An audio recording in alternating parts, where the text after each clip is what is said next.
All right, welcome. We're live. Firstly, I just wanted to say thanks to all the new subscribers. We had about 1,000 people join the channel in the last 10 days or so, so thank you so much. And yeah, we're going to take some questions. I'm going to let me know where you're from too. We've got people here already, so yeah, welcome everybody. I'm going to play a little bit as well, take some questions, just a bit of whatever goes. So we got Surfby, welcome man. We got Greg, how you doing mate? We got Arcos from Chicago.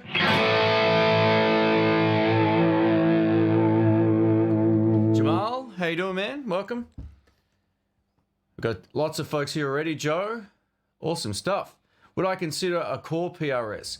I think most of the PRS guitars are pretty great, you know, so play the one that really, or get the one that really speaks to you, because I played a lot of the higher end PRSs, and in Australia they were about 10 grand. I like this one the most, so it's weird. I actually like the Custom 24 Standard as well. I think that was a really great guitar. So yeah, try them all. Find which one works best for you. Hey, we got Joe. Welcome, mate. This has never been here that early.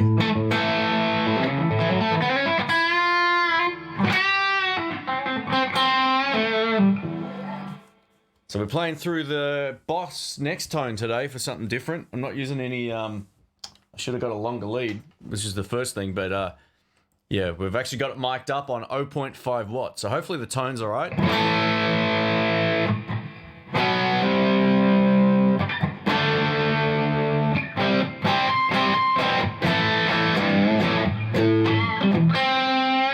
So we'll see how we go with that. If it's a bit weird or it's distorting, just let me know.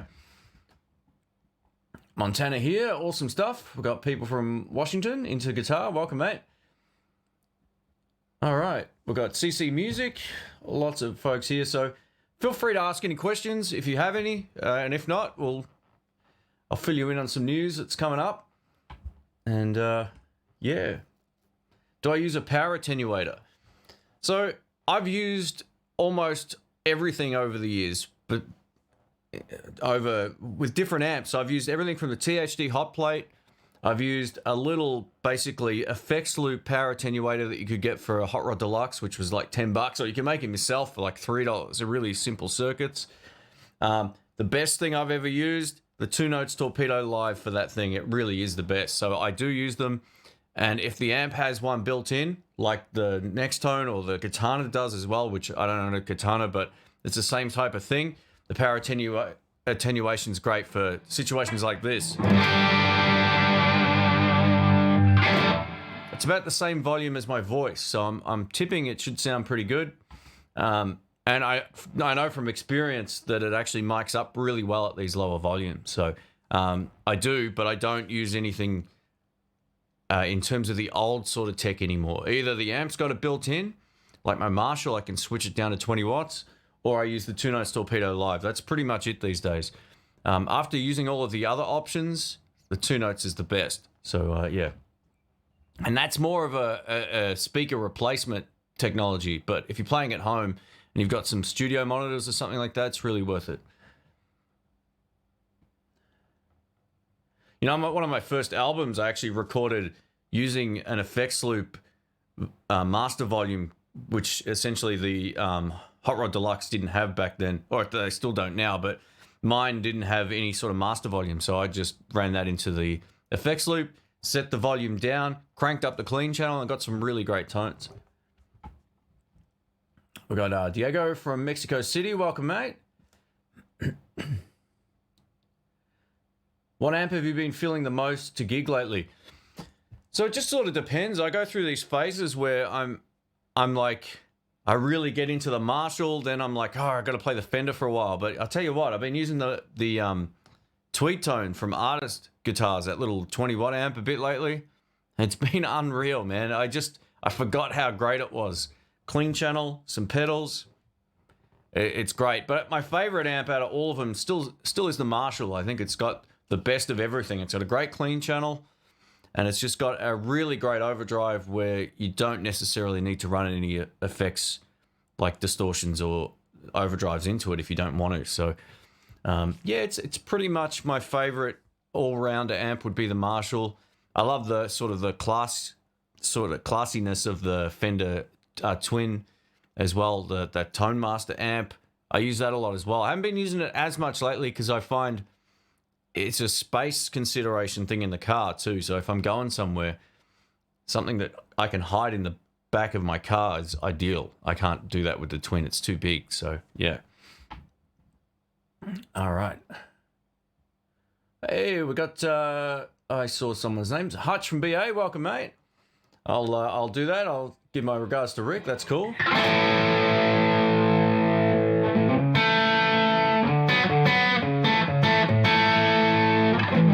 Amanda Coombs, welcome. Do I use any treble boosters? I don't. I've tried them.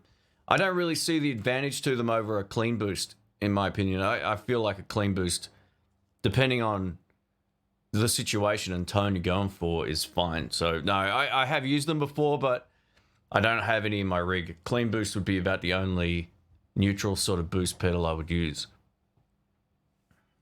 That's from Arcos.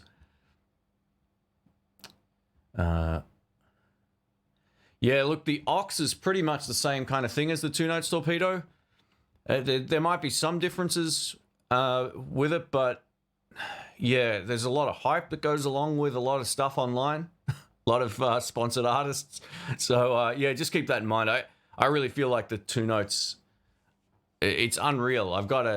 It's also got its second wind really as well, because a while back they updated the firmware, so you now have two separate microphones you can place in the virtual space and in front of the cab. And if you buy the same IR that you've got for your there's a couple of ways you can do it. You can buy third-party IRs, or you can buy the Two Notes ones. The Two Notes ones sound the best, and it gives you more flexibility within the Two Notes Torpedo Live. What's my favorite overdrive pedal? So I got a couple. The Royal Flush Dual Overdrive, still one of the ones on my pedal board, which is not in here, but it's out there. And I'm loving the Carrera Overdrive from Buffalo Effects. That's an awesome pedal.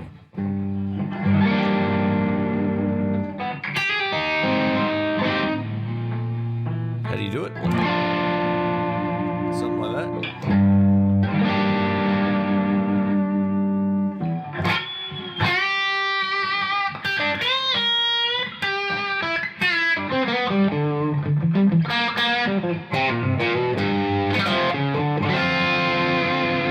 All right, we got Steven from San Antonio, Texas. Awesome stuff. Welcome, mate. I like watching the channel for the left-handed guitars. Awesome. Thanks. There'll be more coming up later this year. More guitars in lefty, I mean. Have I had the pleasure of playing a Dr. Z? No. Not. I've heard one, but I haven't played one. So, yeah, they're bright amps. They're kind of like a Vox AC30. They're basically a Vox style amp. So, yeah, plenty bright, plenty of clean headroom. Probably too loud for a lot of people, but they're killer. Like, some of the best tones I've heard online was Brad Paisley playing through his Dr. Z. If you haven't seen that, go watch that. It's just unreal. It's an old clip. It's really like sort of crappy quality in terms of video, but it sounds great. I mean, he can play like a monster, so anything sounds good. But yeah, he's really, really good. And one of my favorite blues players, Michael Burks of all time, he used to play that stuff before he passed away, and really great amps.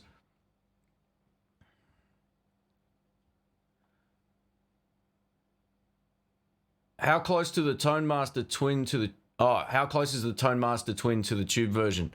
They're different, you know, like they referenced the Tone Master off, I think, 4 different types of twins. So it doesn't sound like just like a 65. It's got, I think, inherent qualities of all of the ones that they modeled.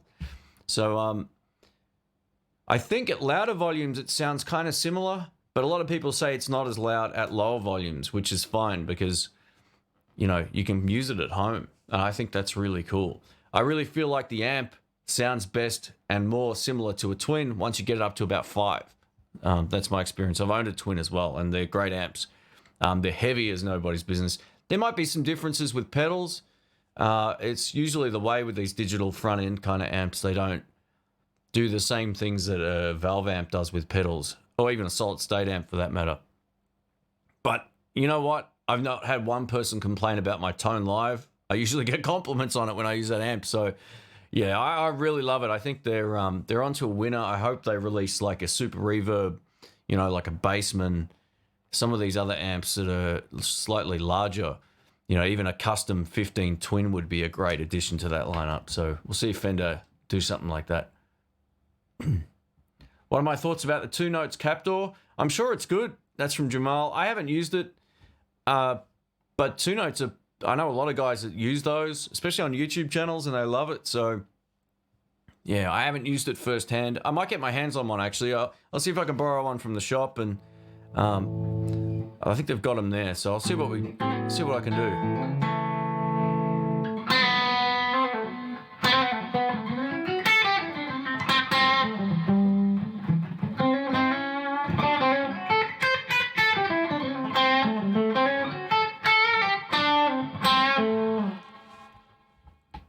Hey, Quentin James, welcome, mate.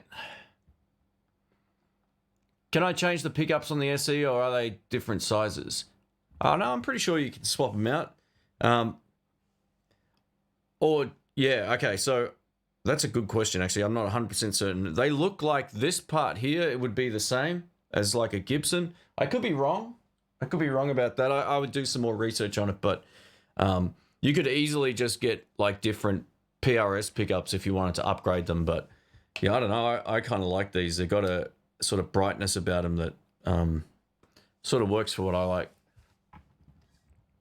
Jay Knudsen says the Tone Master Deluxe Reverb made me ditch my tubes. I play that in a Blues Cube, all solid state. Cool. Yeah, they're great amps, man. They're just they're light. They sound good. They record well. They're like in a way the sound that you get is very very polished out of those amps. It's different. Like there's not a lot of hiss from, you know, the valves and all that kind of stuff. So you're getting a very quiet, very pristine kind of sound. And yeah, they're both great. Let me go back here.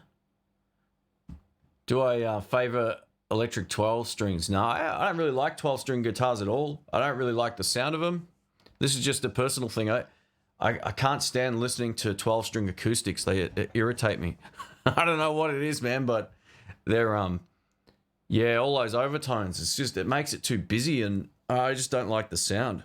I've never liked 12 string guitars, acoustic or electric. It's not really my thing. I mean, I'm sure people will love it, and that's fine. Look, there's probably some songs that I think it works really well in, but yeah, every time I hear them at like at a jam or an open mic or something, I'm like, oh man, 12 string, so like, and everyone strums like that on them for whatever reason too. It's just, I can't handle it.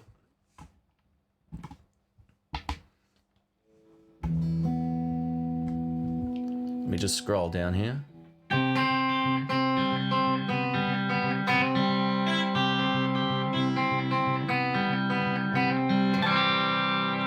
Joe says, will I ever get a Gibson, or do I like my Tokais more? I actually have 2 Gibsons.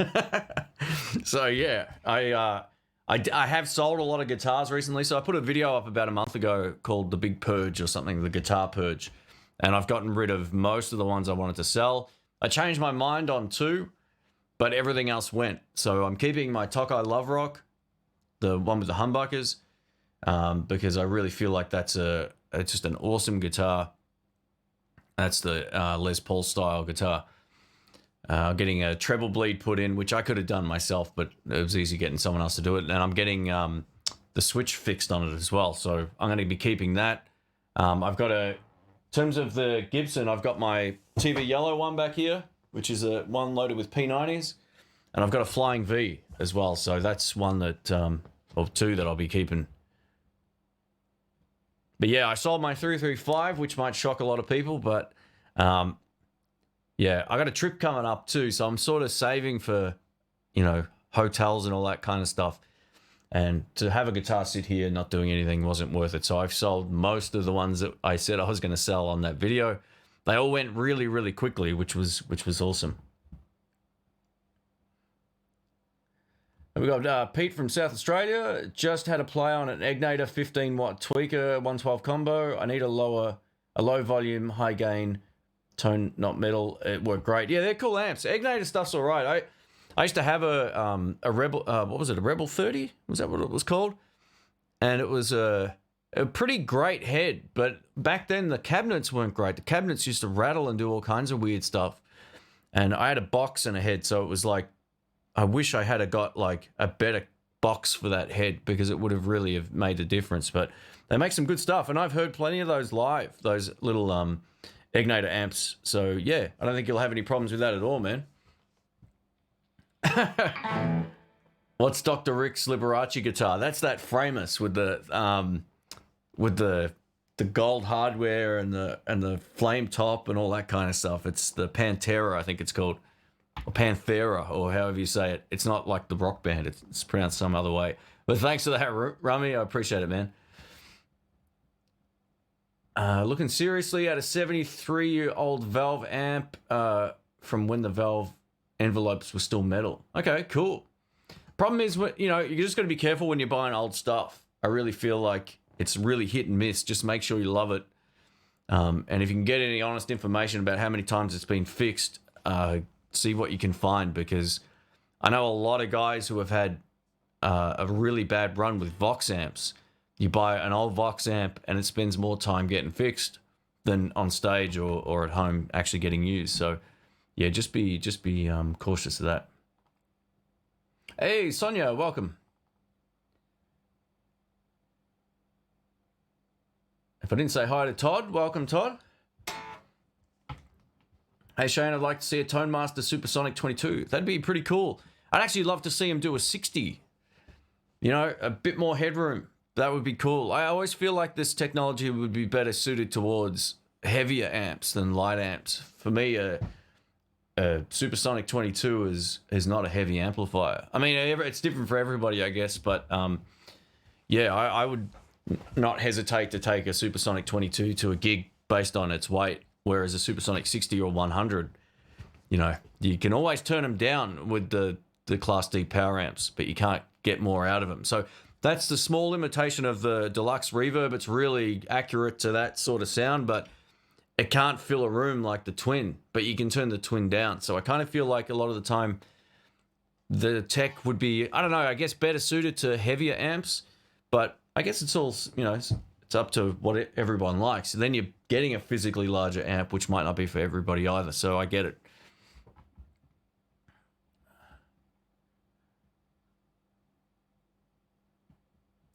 Michael says, Shane, have you ever played with other musicians that like to count and plan everything instead of improvise?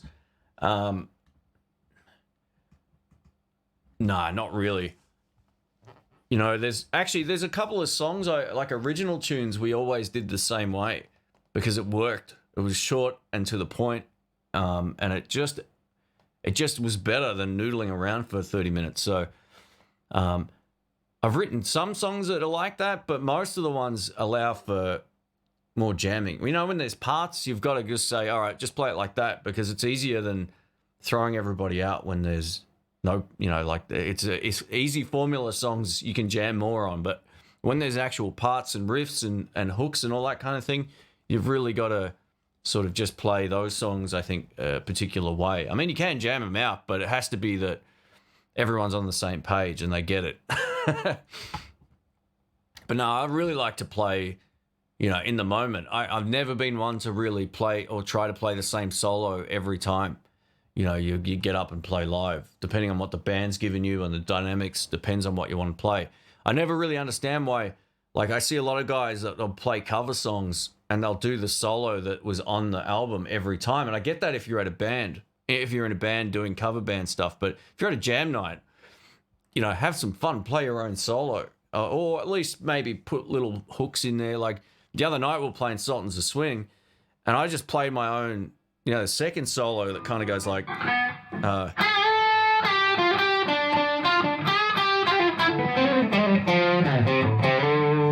that sort of solo. I ended up doing something completely different at the start, but I came back on that, where is it?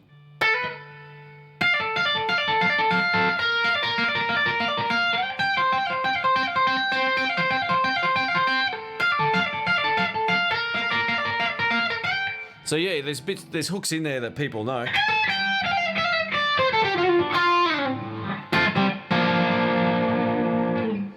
But yeah, you can, you know, have your own way with it. It's good fun.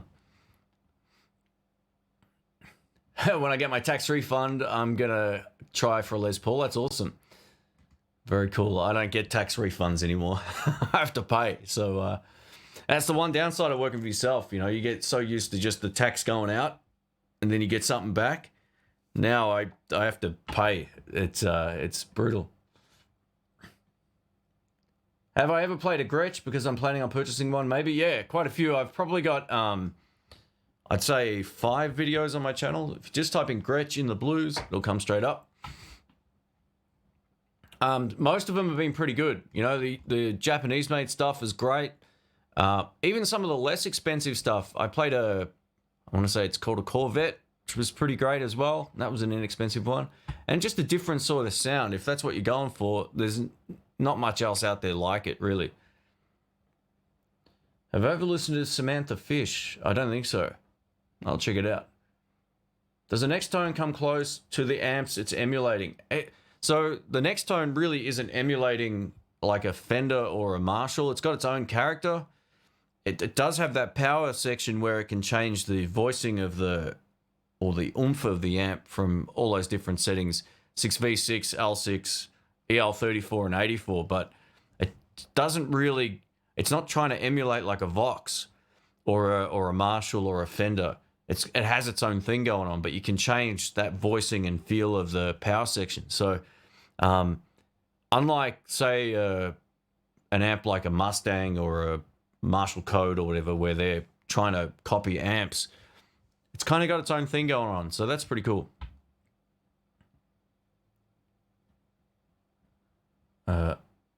After watching clips of you live, Shane, I think you're a great taste of blues player. Great phrasing. Thanks for that, mate. I appreciate that. It's from Justice.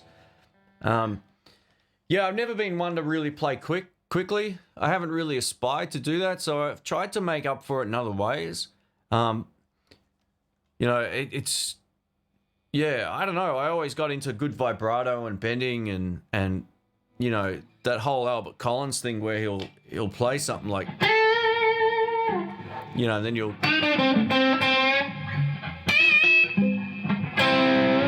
you know, that call response stuff is pretty cool too. You play something high, play something low, you know, get that conversation thing going. It really, I don't know. That's kind of where I'm at more so. And I've been practicing a lot lately, getting a lot of stuff going again in my head, because it's been a while since I've really sat down and worked on stuff, and I feel like a lot of that's coming back. I'm doing a festival in about a week where we're doing like mostly originals. And for that, I want to make sure I'm playing really well too. So I like to go back over a lot of the stuff and just kind of get the fingers and get the state of mind back to where I'm thinking more about the phrasing than trying to play flashy, which doesn't work most of the time anyway. Hey, Fat Philosopher, thanks, man. I don't know what currency that is, but I appreciate it. Oh, it's yen. Sorry, you're in Japan. That's right. Hey, Shane, just some questions. One, what's my favorite Fender brand pickups? And thoughts on lace sensors. Do single coil pickups sustain better? All right, so in terms of my favorite Fender brand ones, I'd probably say Texas Specials overall would be probably my favorite. I reckon you can probably get the same kind of sound out of the Tex-Mex ones. So I got a weird answer for that, actually. I would say Texas Specials, if you're just buying a set in a box, I would buy those. I think that they sound really great. If you're talking just about what Strat pickups sound great in a guitar, I really loved whatever they've got in the 50s original series Strat. I love those. I don't know what they are, and they're not Fat 50s either. Fat 50s I don't really like a whole lot. They're a bit sort of shrill sounding. So I would stay away from those. But yeah, there's even the ones I had in my Mexican tally were great. They were those Alnico ones, I think. And they really sounded unreal. So yeah, I would say the best third-party ones would be Texas... first party, as in like be boxed, would be Texas Specials. That'd be the ones I would buy. what's my thoughts on lace sensors? You know, they take out a little bit of top end, just a little bit. You get a slightly less bell sort of sound, but they're pretty good, and they'll hold any amount of overdrive you throw at them. The trade-off's not that bad with lace sensors. I think they're pretty good. You know, I've only tried one in my guitar in the neck position. I borrowed one and I put it in after using the Zex coil. I was actually pretty impressed. You know, whether the looks what everyone likes or not, because they do have that flat sort of covered thing going on, but they're mostly noiseless. And yeah, I think with any other pickup than single coil, there is a trade-off tone-wise to some extent. But they're probably one of the better options out there for what you're going to get. And in terms of the single coil pickup sustain better, no, it doesn't. It just depends on your amp mostly, and yeah, your volume and all that kind of thing. Because my old 335, if you're playing that loud, it would sustain like nobody's business. So yeah, I really don't think it. I think the guitars that sustain the most usually are the ones with the F holes. That's my experience with it. But there's nothing you can't make up for with just adding a clean boost or a you know, another overdrive. Grumpy Mike says, on your trip to the States, will you be coming close to the South Florida area? I will be. I'll be all over Florida, Miami, start of the Keys, hopefully as well. All the way up to New Smyrna Beach, Tallahassee.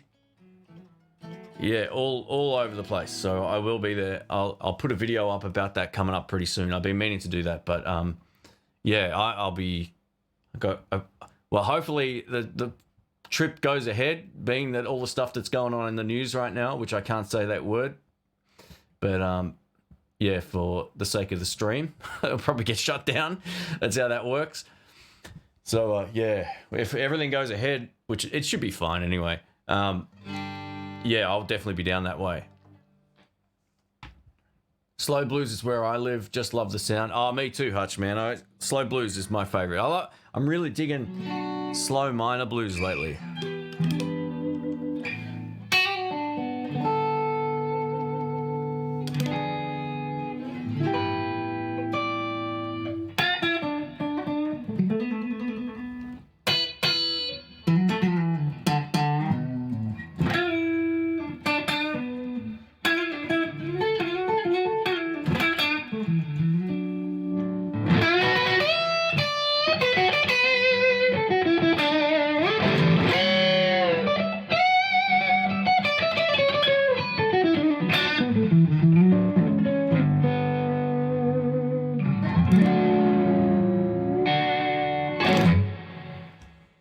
That's a great chord. That's the Robert Cray minor. That thing I was doing. It's a nice little 3-note chord. So here, here, and here becomes the B minor. You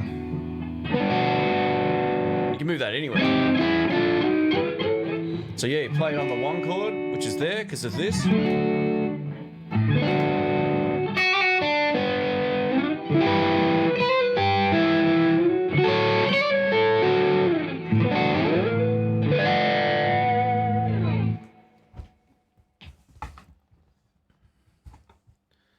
Go back to the comments.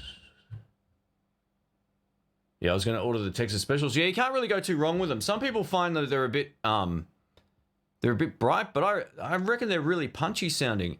And there's nothing you can't sort of just EQ out either.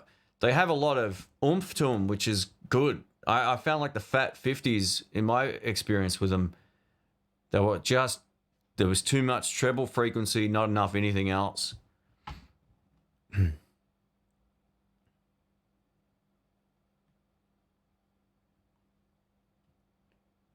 Let's go down here. Lando, welcome, man. Love lace sensors. I miss using them. Got to pick them up soon again. Yeah, well, there you go. There's someone who's a big fan of those. And, you know, you get used to the sound of any pickups you put in on the most part, you know, unless you really can't stand them. I even like the old Fender Noiseless pickups, the Jeff Beck ones, the hot Noiseless. They were great. Like, I never had any complaints about my tone when I was using those. So, you know, you can nitpick and say, oh, it doesn't have as much of this frequency as this frequency, but the trade-off is you get no buzz, right? So that's really distraction-free playing, in my opinion. I hate having a lot of buzz. It really throws me. I'd rather just not have to worry about it. There's a couple of exceptions. I got some guitars that do buzz a bit, but, you know, not having any buzz is always a great option, in my opinion. So, yeah, just whatever you put in there, it all comes down to how you play. And once you get in a band mix or you're playing to a backing track, you're not going to hear any difference with these pickup combinations. Like, I had a guy tell me the other night, right? Like, I played my 52 reissue, which is back here again with the Joe Bardens. They're noiseless pickups. And he goes, that neck pickup's the best neck pickup I've ever heard. It sounded like a Strat. I was like, awesome. So that's what you sort of go for when you get a tally, is having that chirpy neck pickup. You don't want, well, in my opinion anyway, like a rolled off sort of muddy neck pickup. Otherwise, there's nothing you can do to fix that. But those Bardens are great. The tone is fantastic. And, you know, I took that out by accident, actually. I thought I had my other one with me. I didn't check properly. I chucked it in the gig bag, got to the jam, plugged it in and went, oh, I got the 52. And it was great. So, yeah, you can make any of these things work. And try not to get too sucked into listening to A/B tests just on their own. They are helpful, right? But you've got to take into account how it sounds once the music's playing, because most people will find they can't hear a difference. All those treble frequencies that you get, all the, you know, the bell frequencies, they're all taken up by the cymbal and the rattle on the snare and the hi-hats. You're not going to hear as much of that, so unless you turn up. It's a good thing to do. All right. I'm having some caffeine today. I've given up on these drinks, but I thought I needed a bit of a kick this morning.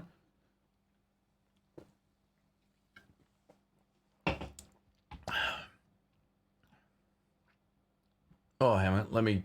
Sorry, I've missed a lot of questions. Let me scroll down. Say hi to Jerry for me, I will. Yeah, we're going to do a subscriber... Hang on. Yeah, we're going to try and do a couple of subscriber meetups. That's part of the idea. I'm going to be doing a blues clinic while I'm away as well. Not that I'm a great blues player, but I got asked to do it, so I figured, all right, why not? So if that's in your area, whenever that shows up, I'll let you know. It's free. I'm not getting paid for it, obviously, either. So it'll be just a good, fun thing to do at a place that has a pretty rocking stage. You might have heard of it. We'll see how we go. We've got Tom says, hello, Shane from Florida. Do you rate the PV 2006 Red Stripe Bandit as the best solid state amp? You know, any of those Red Stripe ones, whether it's made in the US or China, it makes no difference. They're both great. You know, all the ones I've had have been made in China.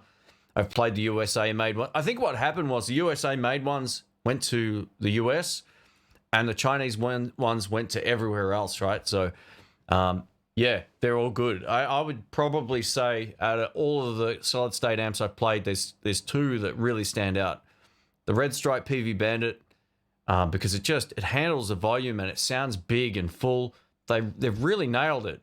And the Fender Deluxe Plus 112. If you can find one of those, and being that you're in the States, you probably pick one up for $100. They're unreal. So, yeah, check them out. Really cheap flights right now. Yeah, it is. Absolutely.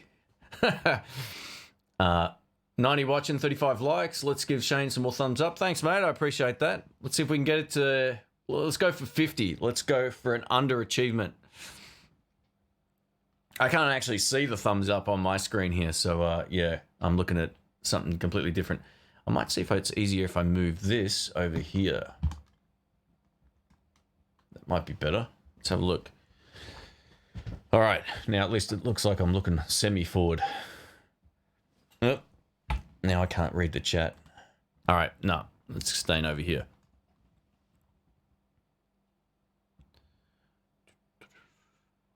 Delta Blues fan? Cool. Delta Blues are great. I bought a 60s modified Strat, and to be honest, they are dead notes. The frets need shaving and polishing, and the Tim Shaw pickups aren't amazing.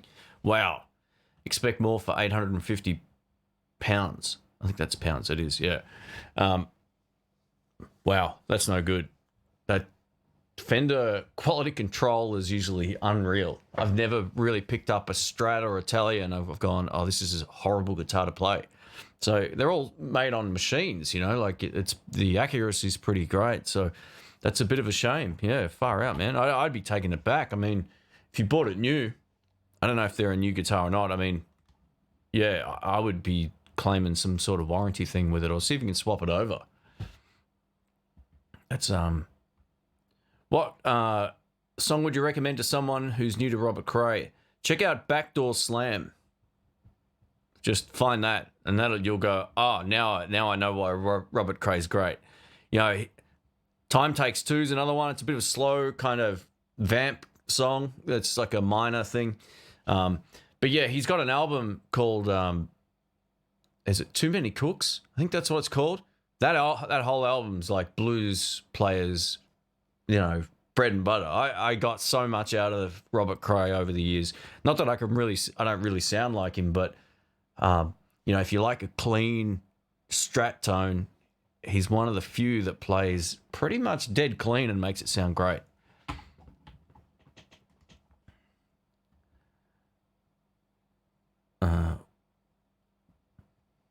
I'm not convinced that a guitar with single coil pickups produce overwhelming sustain as opposed to a guitar with two. I've got an SG and that I'll put that up literally against anything other. Yeah, look, sustain's not really inherent on the pickup type. I always feel like you got to work harder on a Strat than you would on something like a Les Paul. I don't know, something about the humbuckers might be able to handle the gain better, giving you more sustain. I always felt like when you play a Strat, you got to work harder. And that's just my opinion, you know? And it just depends on what you're used to as well. But if I play nothing but the PRS for a while and I play a Strat, I'm like, oh no, it is harder. So yeah, I think it's the scale length thing as well. But yeah, sustain for me, I always feel like the best sustain I get are the. Well, actually, I tell you what, I was getting some pretty huge sustain with the Joe Barton Danny Gatton pickups in my Telecaster, but they're not single coils either. But they're really low output single coils. They're like 4K. So yeah, the Flying V has great sustain. It really comes down to how you've got them dialed in and whether the pickups can handle whatever you're throwing at them. Because some single coils will want to squeal and some humbuckers do too if they're crap, will want to squeal if you throw like a distortion pedal on. It'll just start making this horrible high frequency. So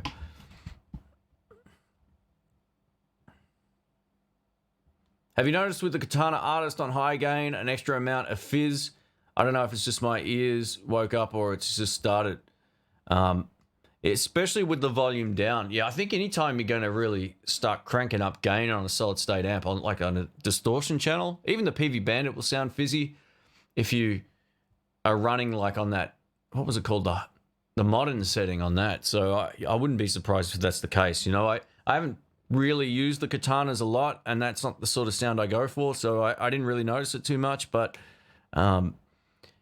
yeah, I even notice, like even with the next tone on that drive channel, like there is something about it that's not as nice as running the clean channel with a pedal. I don't know what it is. So you could be onto something there. Let me scroll down. Grumpy Mike says, I have lace sensors in my Strat Plus. I've never found anything to complain about. Cool. You can find a Fender 112 Deluxe Plus for $65 here in the States. That's from Blues Boy, Kentucky. That is so good. I might buy one while I'm over there, just to use while I'm kicking around. What speaker did I put in the Artist amp? It's still got the Celestion 7080. You know, I tried two other speakers in there. I tried a Eminence Tonka. Didn't like it. And I tried my Texas Heat at one point as well. Didn't like it either. So I feel like for whatever reason, that 7080, it sounds great. It really does in that amp. It really works.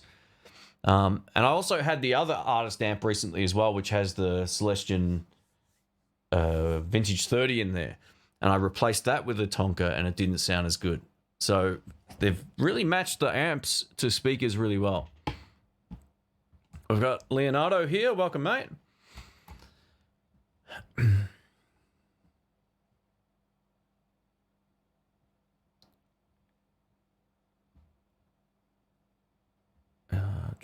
Let me scroll down.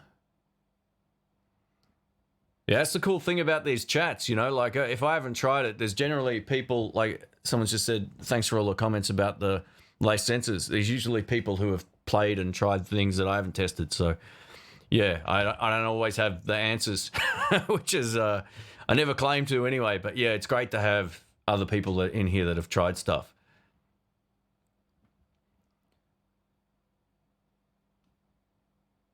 Robert Cray is great. I just bought a Fender 2011 Violet Robert Cray Signature Strat. Oh, wow. Very cool. Very cool. That's one thing that I kind of, that sucks about being a lefty, you know. There's definitely guitars I'd love to try that you can't get unless they're special orders for certain shops. Like Southpaw Guitar get all the Fender custom shop artist guitars, I should say, like you know, the Clapton ones, the Robert Crays and on Stevie Ray's and all that. He gets them made for his shop. You can't buy them anywhere else in a lefty. So yeah, I'm looking forward to trying those. What's my favorite key for a blues jam? Either C or B minor. I would say those two are my favorite. I like the tonality of it. It feels like the fretboard's really open for those two keys. For whatever reason in my mind, they're the easiest to get around. Gives you a lot of options, especially C for like the BB King box. Yeah, there's plenty of major stuff you can throw in sort of around the A scale that works really well. It feels like it gives you the majority of the fretboard at your disposal, which is what I really like.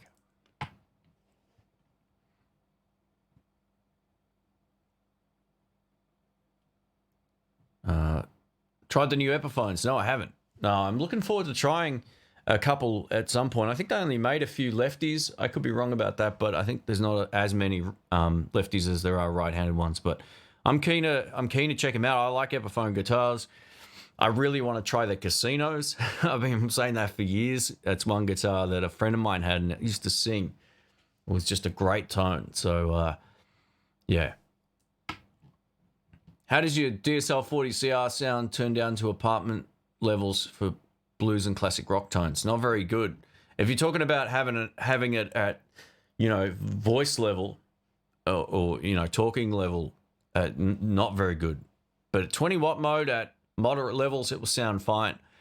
But yeah, that amp doesn't really sing until you turn it up. You got to really push it hard.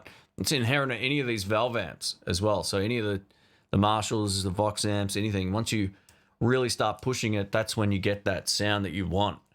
So if you're thinking about getting a 40 watt amp for home use or apartment use, you got to make sure no one's around, because the 12-inch speaker just pushes a certain amount of volume and you can't really attenuate that any further than just turning it down. I would suggest, if you can, go play one and see if you can get the sound you like at lower volumes. The good thing about the stock speaker, which is in there, because when you turn the amp down, you'll lose tops a lot of the time. Once you get it to like a conversation level, that speaker's inherently pretty bright, the Celestion V-Type, so you might actually get a sound that you could enjoy enough at home, but it's not going to sound anywhere near as good or as full as what it will at loud volumes. It's probably not the amp to buy for home use. Hey, Petoskey Stoned. I've got a Petoskey Stone. I've been there before. Where is it? You know, after I moved, I don't know where it is. But yeah, if you don't know what a Petoskey Stone is, go check it out. Get him in Michigan. What audio interface and DAW do I use to record my gear demos? Been following your channel since the early days. So I don't use anything flash. I use all consumer grade stuff. I've mostly the UR22 MK2 from Steinberg. That's pretty much what you've been listening to for probably 2 years. I've got a couple of those. When I do my Guitar Search Saturday narration, I use, now I'm using the DBX 286S, which I'm using right now as well, which is going into the UR22. But I I don't do post-processing on my videos. So what you're hearing is just the mics or whatever I'm using into the UR22 MK2. That's it. So that's from Steinberg. It's a 2-channel audio interface. There's no real advantage to buying like one brand over another these days. I did a shootout on my tech channel about that because a lot of people were saying, oh, this brand's no good or this brand's better, and you can't hear a difference. So whether you get a Focusrite or a Steinberg or even the Behringer stuff, it doesn't matter. They all sound pretty similar. The one thing that you get on The one thing that you get, or the one additional thing that you get on more expensive sound cards is more headroom with the preamps, which means it will handle louder signals without distorting. There's that. A lot of people will say, oh, the preamps are really noisy in this one over that one. They're all pretty much the same. Like, I did tests on this. I really couldn't hear that one was better than the other. And once you get, like, if you're doing any test or any recording where you've got a mic in front of the amp, you're never going to have the preamp dimed, right? So there's noise in all of them once you turn the preamps up to a certain point. But I wouldn't be too concerned about what you buy for those. That's all I use. I use one I paid like $120 or something for it, and that was it. I liked it that much. I bought a second one for my Mac, which is where I do all my editing on the videos. A while back, I also had a Zoom, and I still got it, the Zoom R16, which is an 8-input sound card / controller. I use that for the podcasts, just for recording the voices now. It's got some bugs in it. I wouldn't probably recommend buying one of those. Zoom are making newer versions of those, which are much, much better. Hey, Krager, thanks, man. Monster Coffee Fund. You know, I gave these up for over a month. I was quite proud of myself. It took me about 3 weeks to get used to the caffeine withdrawals, and then I was good. But today I thought, I'm going to shout myself one of these. So thanks, man. I appreciate that. Get me hooked again.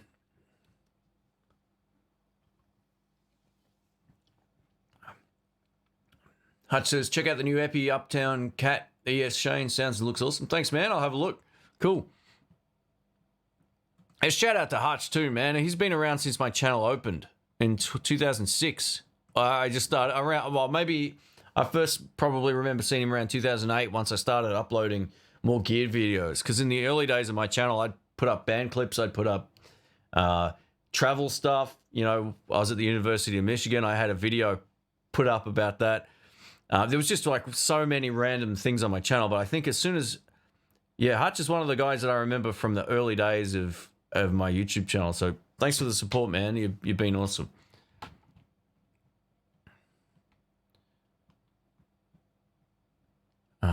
Hank says, do I think I'd be better suited with a DSL 20CR with the 112 speaker? Any thoughts on the Vox AC4?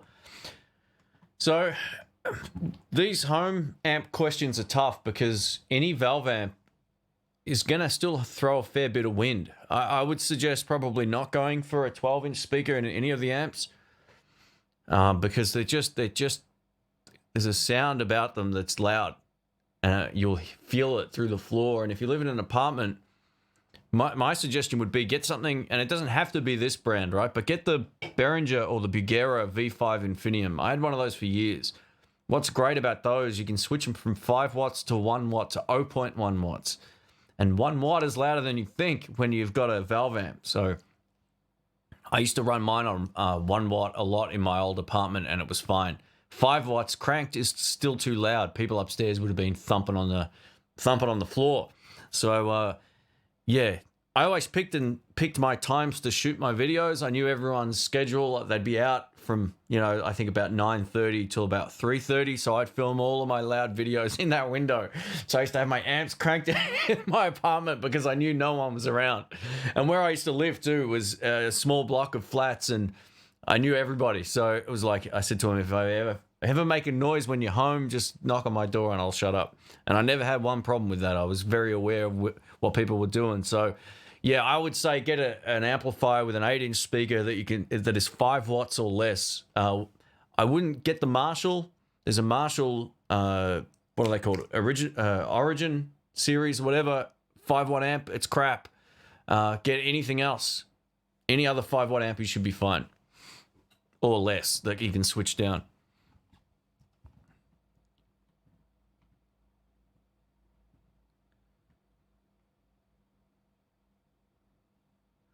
Yeah, there's nothing to stop you going for a solid state amp, you know, like for home use. Someone just brought that up there. Who was it? Justice. I think you can get something like a Katana, and that's got a 12-inch speaker, but you can turn that down to 1 watt. And same with the one I was using before. That was at conversation level at 0.1 watts.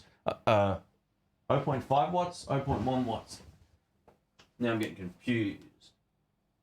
Yeah, 0.5 watts. And this is about volume. Actually, it's a bit louder than my speaking voice, come to think of it.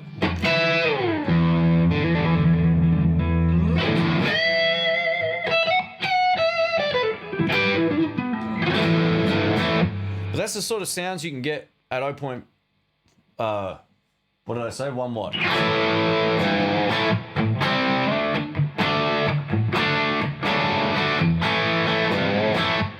So you get a pretty good sound, but even that at my old place would be enough to annoy the neighbors. So yeah, I could turn it down further, but I would have to turn my preamp gain up on the sound card, and that would increase the noise floor because I've already got it cranked. So yeah. Yeah, try and find a 10-inch or an 8-inch speaker. That would be my suggestion. Hey, Josh Evans, thanks, man. Appreciate that. It's got a little pear emoticon. Thanks, mate. If you have any questions, feel free to let us know. Just add in the blues me, and I'll keep an eye on it. Michael Crosby says, how often do you go to a guitar shop? Probably once every... It depends. You know, I go through these phases where I just enjoy looking at stuff. I'm not necessarily even there to buy anything. I just like to look. So I'd say once every 3 weeks. I went to Sky Music about a week and a half ago. Before that, it was probably about a week and a half before that with Rick. He bought that Les Paul custom shop guitar. So if you're not subbed on Instagram, go check it out. I just posted a video of Rick's new guitar day. It was only a 1-minute clip, but it's on there. It's at intheblues_. So you can check that out. Blackstar HD1 is a great home amplifier. Yeah, absolutely. So there's a great Vox amp called the Pathfinder 15R, the one with the reverb. If you can find one of those things are unreal. They're a great little amp. You know, you're almost, I'm going to say you might even be better off in an apartment getting something like a what are they called? A NUX BT Lite. You know, those amps are just unreal. Or even something small that's completely digital, like the Moore stuff, the Hornets. They're really great amps as well.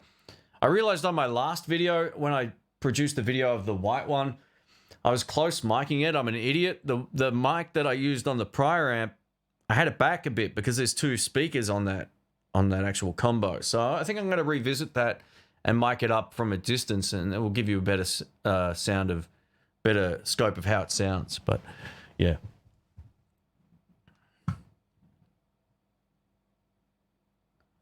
Have you thought about doing some blues lesson videos? Yeah, I've done them before, man. They're just not popular. Like, I don't think I'm good at really explaining that kind of stuff. I might do a live stream coming up where I go over some concepts or something, but I don't really want to make lesson videos. There's a lot of really great lessons already out there, and I don't know if I'd really be adding anything to it that would, you know, necessarily or have already been done. Hey, Brink Wolf, thanks, man. Far out. Coffee. That's awesome. Thanks, mate. I do appreciate your support. Thank you. No question, just paying my subscription. No question, just paying my subscription. Look forward to the full video on Rick's Les Paul. Yeah, we're going to do a video like here about that, and maybe some live clips as well, because I do have some live clips. But that little post I put up on Instagram was all we filmed on the day. I should have probably taken the camera out of the car earlier and got him playing it in the shop, but I didn't remember to do that. So, $22. Far out, Todd. Thanks, man. I just saw that pop up. Yeah, geez. Mate, thank you. Fishy says, bit late to the party, but hi Shane and everyone. Welcome, mate. Hot Tone makes some awesome 5-watt amps for home use. Well, there we go. Yeah, I really feel like you're not going to benefit from buying a 20-watt valve amp just for home use. You're going to run it at a volume that's going to frustrate you. You know, you're better off buying something that's sort of dedicated as a practice amp or something you can even put headphones on, or something you can turn up and not have it just annoy everyone around you. So the Hot Tone Mighty Light BT is probably my all-time favorite miniature amp. It's small. It's about this big. I used to have one on here when I was at my old place. I used to sit on here all the time. That thing rocks. It's louder than you think it is. It sounds full. You can run it off batteries, or you can run it off a regular 9-volt DC power supply that you'd use for your pedals. So that would be my suggestion. Actually, they've just made a new one, and I think there's one on the way. So if that's any good, stay tuned. What's the name of the amp you sampled again? I don't know what you mean. I've got a Kemper profiling amplifier, which is here. That does the profiles or the sample, all the reference profiles of the amps. So yeah, I'm not sure if that's what you mean or not, but let me know. I have a Pathfinder 10, no reverb, but the clean channel is an analog solid state style one. Great for home quiet playing. That's awesome. So I think I could be wrong, but the benefit of the Pathfinder 15R is that you can bypass the internal speaker. Now, I've heard one of these used with a Fender 2x12 box, like two 12-inch speakers getting pushed by a Pathfinder 15R, and it was unreal. So, yeah, they're highly underrated amps that still sound really great. I mean, you can buy all kinds of little amps for different situations, but I would go for the one that you can add reverbs and delays on.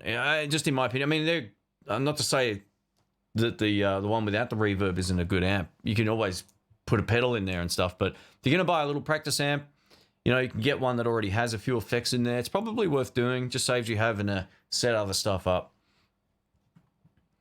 Hey, Justin, 100. Thanks, mate. Awesome channel. I love the lives, dude. Thanks, mate. I'm going to try and do one of these every other week now for a little while. I got really lazy with them where I'd be just burnt out from from filming or whatever, but I've been pacing myself a lot better with the videos. They're only really going live on the weekends now. And that just seems to be working way, way better than ever before. So I'm going to try and do a midweek kind of live stream. I don't know if I'll do them every week, but maybe every other week. I think if you overdo the live streams, it's probably not a good thing. So, yeah. I'm trying to learn from my analytics, you know. I'm trying to be smarter about it these days rather than just pumping out lots of videos, thinking about them a bit more and just pushing them to the times that I know works best for the channel. And it's like I mentioned at the start of the live stream, you know, like we've had... I was wrong. I think it's been 1,000 subscribers in 8 days, which is crazy. So, yeah, welcome to all the new subs.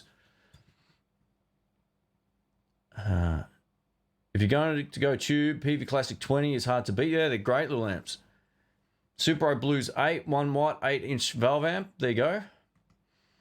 Oh, yeah, well, here's another great option too, guys. Todd Roy says the Champion 20s. He says... I use it and can't go quiet, but sounds great. So yeah, the 20 watt amps are, yeah, I'm surprised you can't turn that down and still get a good sound, but they're very, very cool. They're a cool amp. They sound good. They feel good to play. And they're inexpensive, which makes it even better. Oh, Matty K, thanks, man. Coming here late in the stream. I have to go throw out a hello to Shane. Cheers, mate, for all your work and regards to Dr. Rick. Thanks, Matty.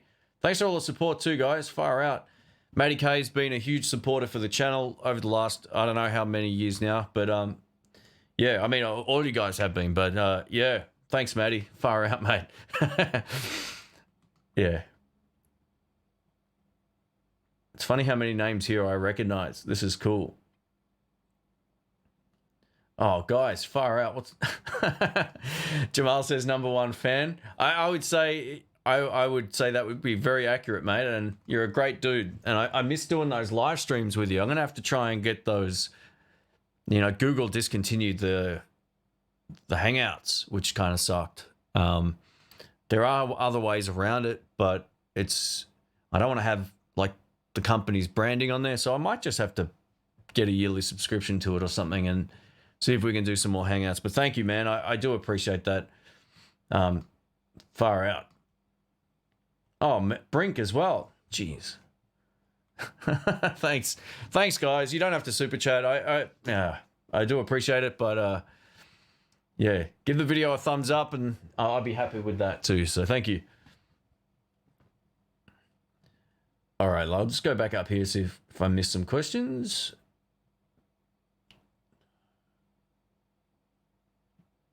Speakers, besides the speaker size, it's also worth looking at the sensitivity. Just that it can almost double half the volume in the same amp. Absolutely. So for those who don't know what that means, some speakers are rated way louder than others in terms of decibels. So if you take out, say, a greenback, which is a fairly low, it's not super low. There are speakers that aren't as loud as that, but say as a 12-inch speaker, you take that out and you put in an Eminence Swamp Thing or a Tonka, you're going to notice a massive difference in the volume too. So absolutely. Sensitivity is an important factor. I actually have a website called guitarspeakerguide.com. It covers all the questions about speakers. If you're thinking like, I want a loudspeaker for a 10-inch amp, or I want a really loud speaker for a 12-inch amp, all of that stuff's covered on there. I have a Hot Tone Heart Attack amp. It's crazy. It fits in the palm of your hand and rattles the windows. Wow. Thinking about a Tech 21 power engine with Tube Screamer, Joyo, California Sound, AC Tone, Tech 21 Fly Rig, Britmore Radar. Will this nail the legendary amp tones? I don't know what the power engine thing is, but you should be able to get some really great tones with that. I mean, the California Tone amp from Joyo is based on the Tech 21 pedal. I can't remember what their one's called, but yeah. So all of those clones, the AC Tone, the American Sound, they're all based on Tech 21 amps called the Blonde and the British or something like that. I can't remember exactly what the names of the Tech 21s are off the top of my head, but you don't necessarily need much else. Like you could get those amp tones just with that and a reverb pedal. I really feel like they shine best with some reverb after them. So if you're going to be running like an amp sim pedal that's analog, run all of your other effects before it, like clean boost or overdrive and all that, and delay. Then have your amp sim and then have a reverb after that. For whatever reason, that in my experience, I recorded an album just using those, and I found like it worked unbelievably well. Like we had, you know, Eric Clapton amps here and all kinds of stuff, and we're miking it up, and it just didn't sound as good. The Joyos were like an immediate gratification with recording. Now I put it up with some of this stuff, like the Kemper and the Two Notes in its own way, because in a live situation, would I take the Kemper or a Joyo American Sound? I'd take the American Sound any day. That sounds crazy, but I can use my pedal board with it. It's easy to modify and change. All these kind of factors are definitely worth doing. If you are recording properly with them, I would suggest setting it up and getting a great sound and taking a photo of it, because it's really easy to sort of change your settings by accident or not get the same sound. So that's what I used to do. I used to take photos of my settings on those pedals and make sure I could dial that in next time I hit record.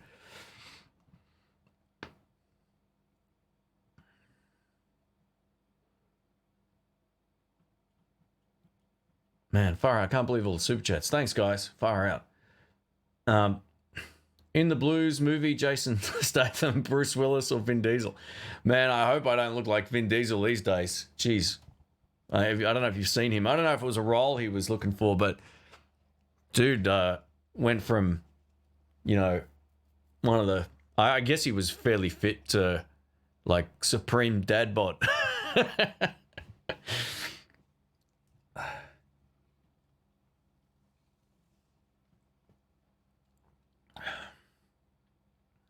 Do I play any other instruments? That's from Syndicate. Yeah, I can play drums and bass. all of the intro tracks you hear, or some of them were actually my drumming, right? A lot of them aren't now, though. I got way better drum tracks I can get, but there's a time there where I was doing all that myself. All the bass parts you've heard on all of my backing tracks is me playing as well, for the good or bad, but it's getting better. So I've been playing a lot of bass lately, and I've really been enjoying it. It's been a lot of fun. Gets you in a different headspace. It teaches you sort of like connections that you might not see on guitar, and how influential the bass is to the actual song. It's unbelievable. You get in a groove with the drummer, and it's as fun as playing guitar. It really is good. But that's pretty much it. Like I sing not extremely well, but I play guitar. Yeah, I would say bass second, drums third, in terms of other instruments.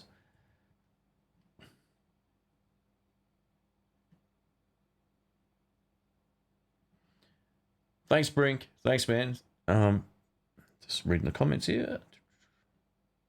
I'm trying to convince Miss Grumpy to buy me a Kemper. Yeah, they're really cool at what they do, Like, you can always get something less expensive, like a 2-note torpedo, if you've already got an amp you love, and you can bypass the speaker and just run it straight into the 2 notes into a set of studio monitors. So the advantage of the Kemper is it sounds way better with headphones. The 2 notes doesn't sound good with headphones. I don't know what the deal is with that. I haven't been able to get a good sound with headphones at all. But if you're running it into a sound card, then you're using headphones, it sounds great.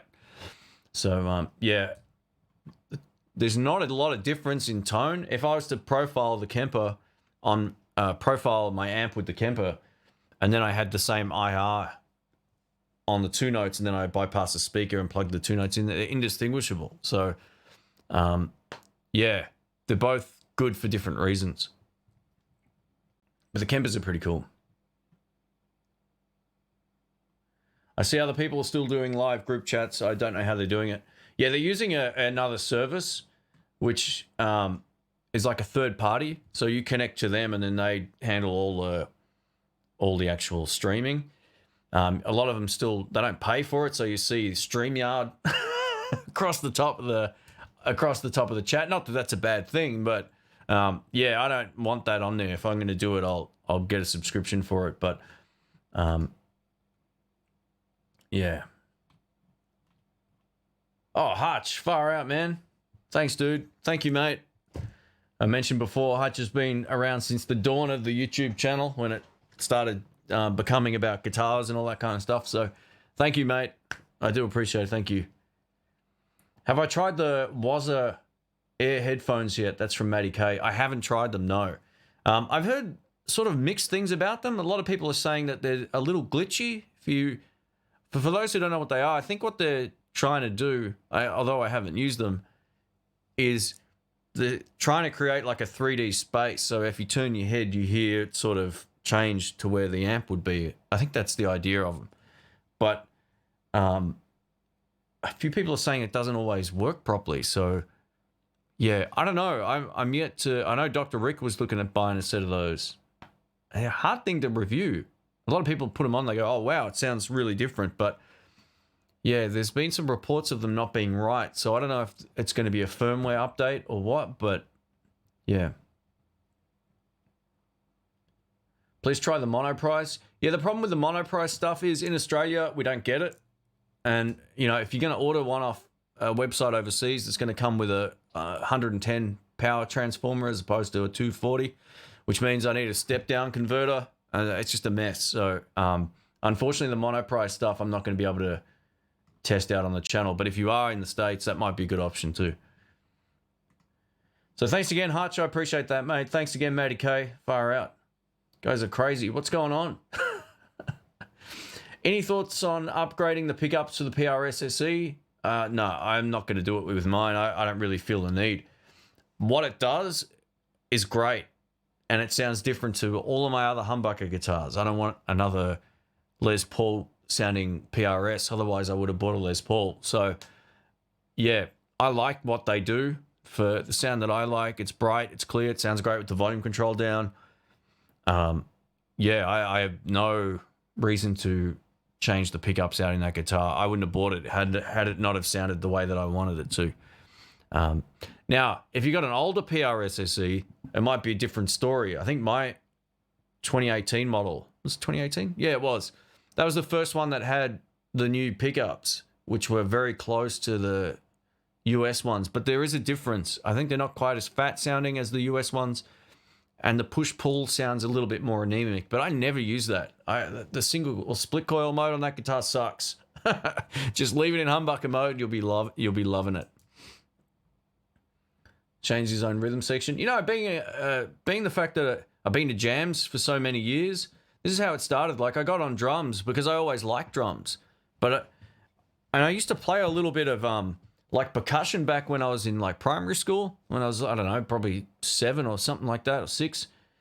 And I always thought I had good rhythm with stuff, you know, like just tapping on tables and whatever else. And yeah, I got on the kit. And I was like, oh, I kind of understand how this works. It was tough for a while, but I only got on there maybe like a handful of times before I realized, oh, now I can kind of understand what's happening. And then, you know, you get some suggestions from actual drummers about, oh, don't do this, try playing it this way. And it's like, this made it a lot easier again. So my internal clock's pretty good when it comes to knowing if the band's speeding up or not when I'm playing guitar. And I know kind of what I want to hear on drums. So, yeah, when I'm forced to sort of jump on drums, if there's no other drummer there, I try to play with the dynamics that I would like to hear. Even though I can't do anything flash, I'm talking about just playing basic shuffles, slow blues, 6/8 stuff, funk, and straight 4 on the floor. I can get away with that easy enough as well. And that's it. That's pretty much the scope of my drumming, but it's enough usually to get by. So I love playing drums. There's nothing wrong with that at all. I think most guitar players have a fascination for drums. I know so many guys that want to learn how to play drums, or they dabble with it and they play guitar. And I also feel like most drummers sort of dabble with bass guitar a bit as well, being that it's also a rhythm instrument. I can play Stairway. Nah. Good night from Germany. Keep it up. Thanks, Era. Appreciate that. Ever try the Laney mini amps? I have the Mini ST Super G battery powered, clean and drive. No, I don't think so. Let's see if this works. What's it called? Laney mini amps. Oh, okay. So they look a lot like there's something else that I've seen that look like these as well. Where's the images here? I don't think I'm going to be able to share this, unfortunately. It's a bit of a mess on my desktop. Okay, they look pretty cool. I haven't tried one. I'll look them up. They're not that expensive either. $80 seems pretty reasonable. At least in Australia, that's a good deal. CC Music, thanks, mate. Have a good night. Or have a good day. The Guitar Speaker Guide website is very useful. Thanks, Michael. Yeah, I'm going to be adding more to that over the next few months as well. I've added probably 20 posts about how I try to decide on if I want to change the speaker, and I should say, if I'm thinking of changing a speaker, what are my deciding factors? That's the best way to put it. So, yeah, there's really you've got to ask yourself a few questions, whether you've exhausted all your options. EQ on the amp, is it volume's the problem? You know, because you find some speakers sound better once the amp's cranked as opposed to at lower volumes, or sometimes it's the opposite. So, yeah, I've tried to put as much sort of like useful information on there as I can. 100 XL versus 100 Champion Fender amp. You know, I haven't tried the 100 XL, but the 50 XL is pretty cool. I had a lot of fun doing the review of that. The 100 Champion was a pretty awesome amp too. So yeah, I don't know if the 50 XL is really that much better than the other one. I haven't tried it. What's your favorite guilty pleasure song or album? Warren G, Regulate. Yeah, from like 94. I think it's 94. Man, that album is... I know all the words to that album, man. That would have to be one of them. I got a couple, but that's one that I'm going to admit to.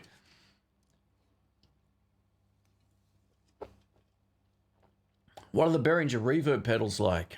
You know what? I don't remember. I probably did reviews of those, if I did, maybe 10 years ago. And I don't remember if I actually even did a reverb pedal one. You know, I would say go for something like Kaline. It's Caline. Those pedals are arguably like the best inexpensive pedals out there. All the Joyo ones are really good too. I don't recall really what the Behringer ones were like, if they were good or not. I don't even know if I've tested them. So if I have, I apologize. But I lose track of videos that are really old. You know, some of those videos go back to like 2008. So, yeah, I think in terms of like the best reverb and delay pedals that are inexpensive, the first ones that come to mind are the Kaline ones. I actually reviewed some called the Azor, A-Z-O-R or A-Z-O-R. They make a reverb and a delay pedal as well, although the reverb pedal that turned up didn't work. So there's another one of them out on the way, but they're like $30 and they sound pretty great. And Donna also makes some really good ones as well. I would opt probably to go for one of those brands, mostly because the construction of the pedal is metal. It doesn't matter that much because, you know, it's just a visual thing, but I really feel like Kaline are pretty much knocking it out of the park with reverb and delays. They're really good. They're really good.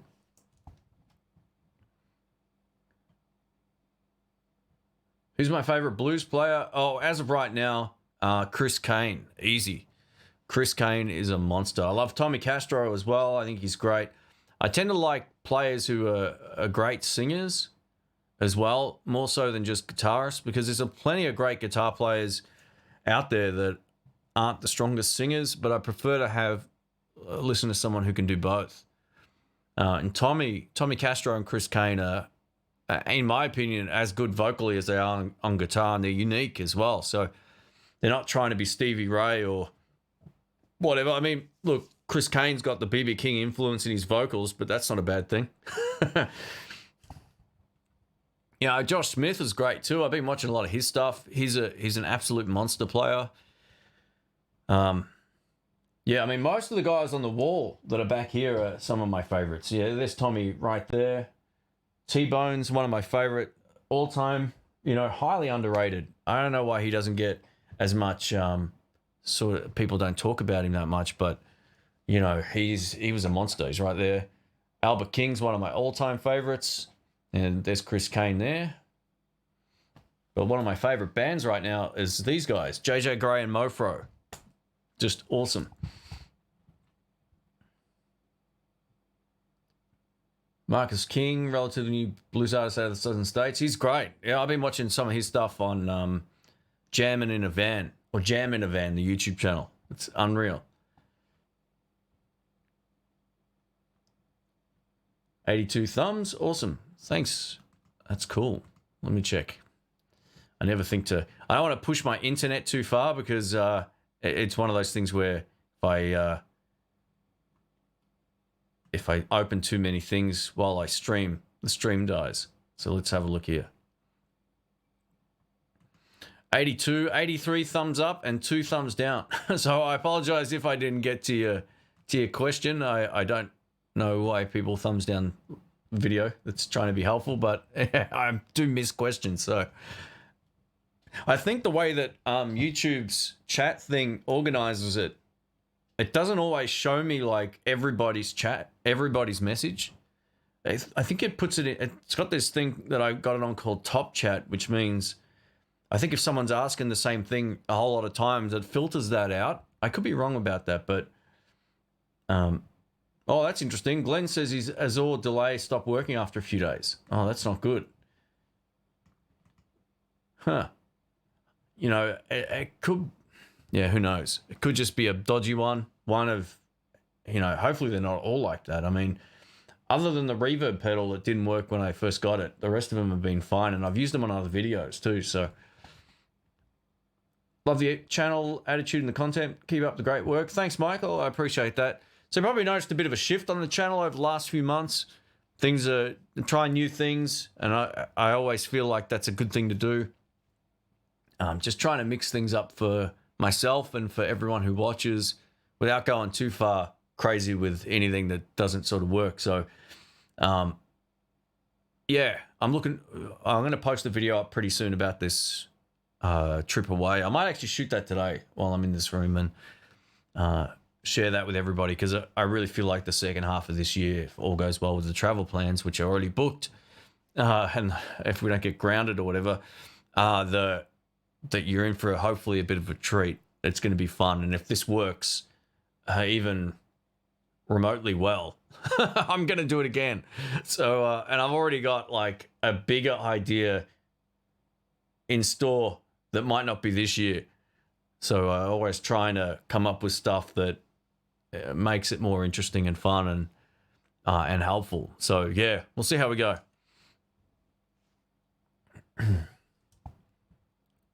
Medicaid, Tab Benoit, yeah, he's a great player, absolutely. Can you give me the name of the cool website you get your posters from that looks so damn cool? I can, absolutely. It's called www.google.com. Let's type in band poster or blues band poster and hit images. And then it's sort by size. That's where I get them from. These are things you can't buy. They're just, some of them are fan art. Some of them are venue posters, like the Antones ones. Obviously, that could be a fan art one, this Muddy Waters one. But some of them are just fan art from back in the day, or recreations of posters. None of those you can buy. So yeah, I just print them out. I get them done at an office supply shop, and I get them laminated so that I don't get wrecked. I made the mistake of not getting them laminated, and every time I used to take them off the wall. That one's high gloss. All of these ones along the middle row are low gloss or matte finish. I would highly suggest getting the matte finish. They don't look as good to the eye when they're not on the wall, but if you're going to be like shooting a video or something, or not that you, if you're not, it doesn't matter, but the gloss like that sucks because it's really reflective. So I'm going to get some of those replaced. I've actually found some more that I want to add.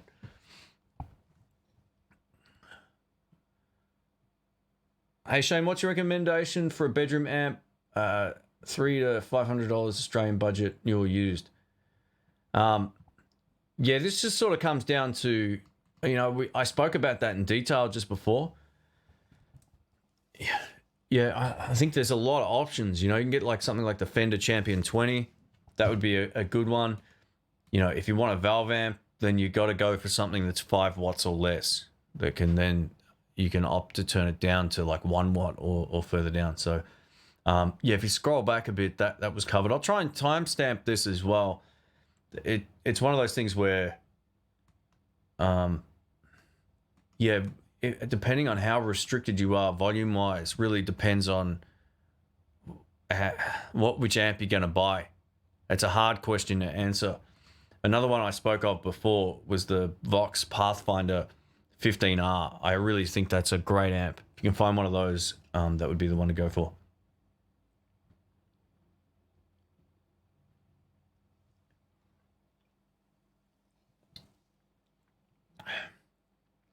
Oh, did I miss a question here?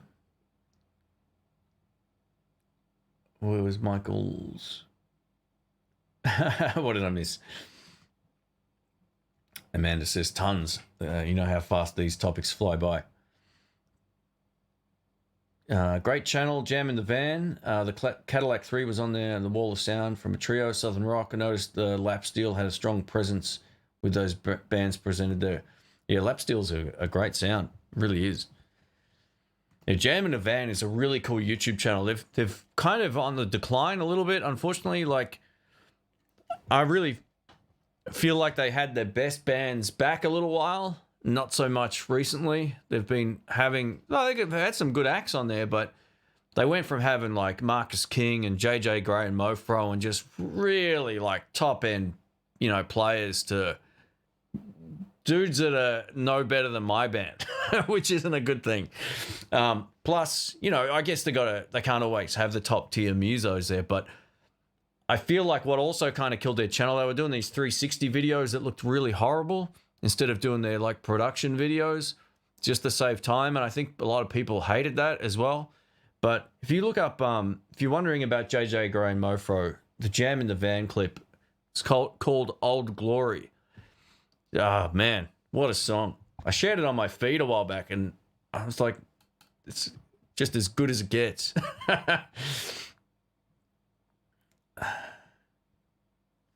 Micro Cube, yeah, that's another good one. Marshall DSL5. Oh, there you go. Yeah, I forgot about that amp, actually. I've tested one of those. So the 5 watt amp, you can also switch down to 2 watts or whatever it is, or 1 watt. That's another good choice. You're better off buying a 5 watt amp or less for home use if it's a valve one. If it's a solid state amp, you can get around 20 watts or less and then you can turn it down and still get a good sound. The advantage of a solid state amplifier or a digital modeling amp is the fact that it will sound better at lower volumes. You'll be able to still get, you know, the amount of drive you want or a good clean tone at a lower volume. Whereas valve amps or tube ones, you got to turn up a lot to get that sound to sound the way that you'd probably want it. So, yeah, you really want to try and find an amp you can switch down to 1 watt in terms of valve amps. Can you tell us what cameras you use on the channel? I absolutely can. So, my main camera, I got this. Is that going to show? It's my GH5. I got 2 of these. So, my main 2 front cameras are GH5s. On this one, I got a Leica 15mm f1.7, which is my favorite lens of all time. I just got outbidded on a second one on eBay. It was going cheap. I was spewing. All of a sudden, it just went right up, so it wasn't worth getting another one. But yeah, so I use the 15mm is the front camera. My other ones that I use is the here, I'll get it. Just got to unhook it. One of the belly cam ones that you see when the guitar's up close is another GH5 with a 25mm f1.7 lens. These cameras are now way less expensive than they used to be. I still feel like these are the best video cameras on the market for anyone that wants to do YouTube. It doesn't get any better. You could buy like I'm a camera nerd, by the way, so look out. You could buy like an S1H or whatever and get the state-of-the-art one, but you're going to buy a lot of stuff you'll never use. These are arguably as good as it gets for doing online content. My other 2 are... you know, this was a collection of stuff that happened over the course of, you know, a couple of years. I didn't just go get them all at once or whatever. I got a GH5, and then I actually bought 2 of these. So I got a couple of G85s, which are really killer cameras for their price today. So I got 2 of these, and I'm running all prime lenses. So 25mm f1.7 on this, and same with the other one. So 2 of these and 2 of the GH5s. And the reason I got these is because they're almost indistinguishable video quality wise to the GH5 for what I'm doing in this room. There's some slight differences, but the color science is basically the same. Which means they all match. I don't have to do a lot of post-production. I can just set them all up, white balance them, and I'm good to go. These don't have all the slow-mo stuff that the GH5s have and all that kind of thing, but for what they are, they're really great. Yeah, so that's it. If you're into camera stuff, go to Geeky Nerdy Techie on YouTube. A little plug there for my other channel. Hey, Cheddar. Thanks, man. Appreciate that. He says, hey, man, hope you're having a good week. Warmai, I'd rather be playing the blues t-shirt all day today. Thanks for that, mate. I appreciate that. That's awesome. Yeah, I know that feeling. I'd rather be playing the blues any day of the week.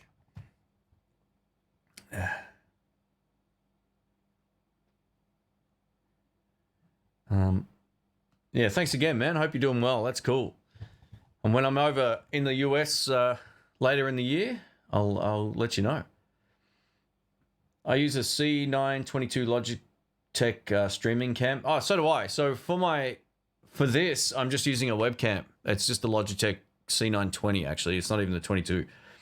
But yeah, for my actual video production, I thought that's what I was getting asked before. Sorry, it was, yeah, I got the G85s and the GH5s. And the reason these are, in my opinion, the best, they don't overheat. You've got unlimited recording time. So if I'm doing a podcast and it's 45 minutes, I get one big 45-minute file on the SD card. I don't get a file that's broken up every 5 minutes, which sucks because if you're recording for 45 minutes, divide that by 5, that's how many segments you get that are broken up on the SD card, and then you've got to join them, and that sucks. So I wanted a camera that I could record indefinitely on. I think these have a 13-hour limit on recording, which is pretty crazy.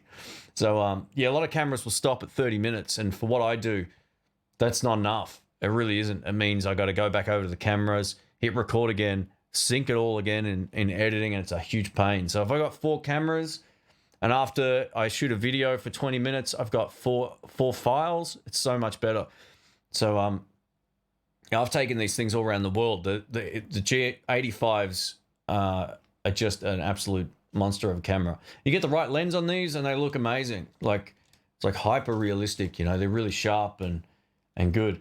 You know, all cameras have their pros and cons. Like, there's nothing to say like Sony isn't good or any of these other brands, but yeah, for what I wanted for my needs, the Panasonic stuff was the best because I wanted unlimited recording time and one big file. So, yeah.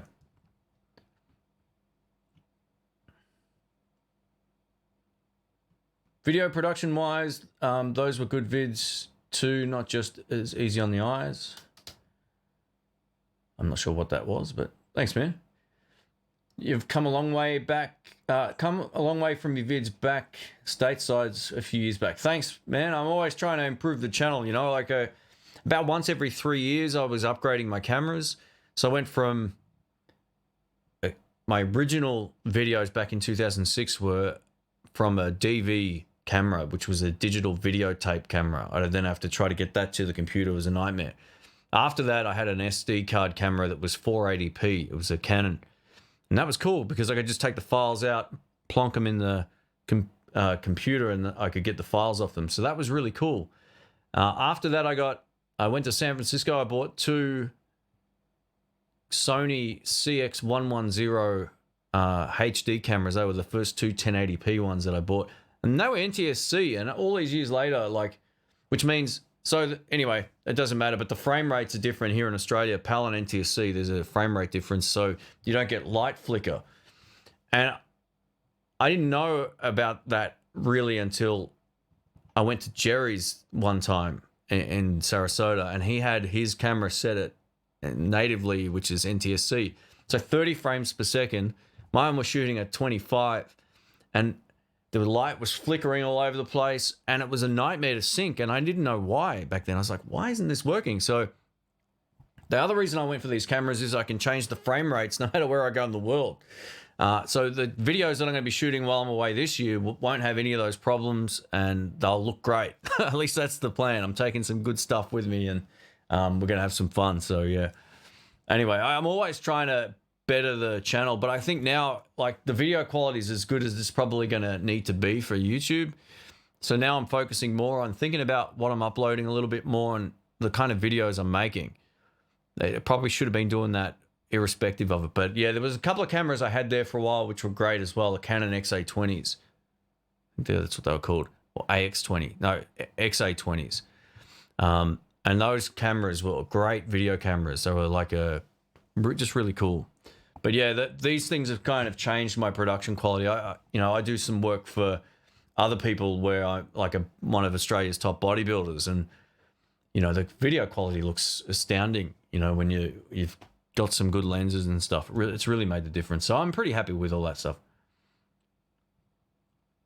Charlie DeLeon says, "Hey, new to the channel. I was hoping what you do here. Oh, I'm wondering what you do here. I think that's supposed to say." So mostly I just take questions on these live streams. If anyone has any questions about, I don't know, YouTube or guitars or amps or pedals or whatever, take a bit of anything that comes in terms of questions. So, yeah, I mean, the channel isn't a camera channel, by the way. If you just strolled in, it's a guitar channel. But you know, there's lots of people who also make videos that watch, who ask questions about all kinds of stuff. So yeah, I don't mind answering those kind of questions.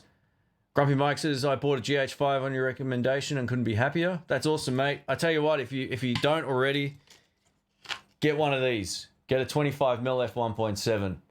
If you've got the kit lens, like the 12-60, which is a really good lens, these lenses, I got 3 of these on my other cameras, and they're unreal. And it's so light and compact as well. But that 15mm f1.7, I can highly recommend that as well. That's a monster. With all the great guitars you have, is there one guitar you still really want? You know, I recently sold probably 6 or 7.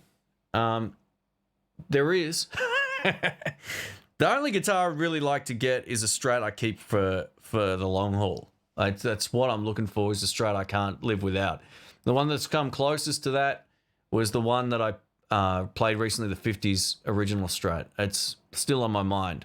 I played one in Jacksonville, which was a lefty custom shop relic. And although I'm not really huge into the relic thing, I don't mind some of them. This wasn't too far over the top, and it was used at Guitar Center, and it was amazing. It was my second day in the country, and I couldn't bring myself to spend that amount of money the second day I was there, so I didn't do it. Thinking back about it, it was actually cheaper than the one that I'm thinking about buying here, because back then the exchange rate was really good, and it would have worked out less expensive. But yeah, you just don't know that at the time. And back then too, I was in a different situation. I couldn't just be buying guitars like that. But yeah, I bought a webcam for the guitar, but I've mostly been streaming videos of my cat. Cool.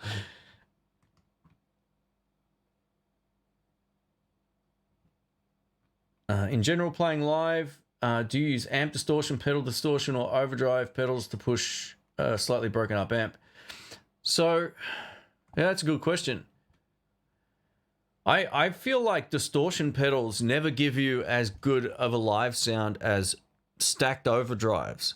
There's something about a lot of distortion pedals that scoops your signal, and that can be really cool for rhythm guitar, right? But for the music I play, I don't really play heavy rhythm guitar on anything that I play.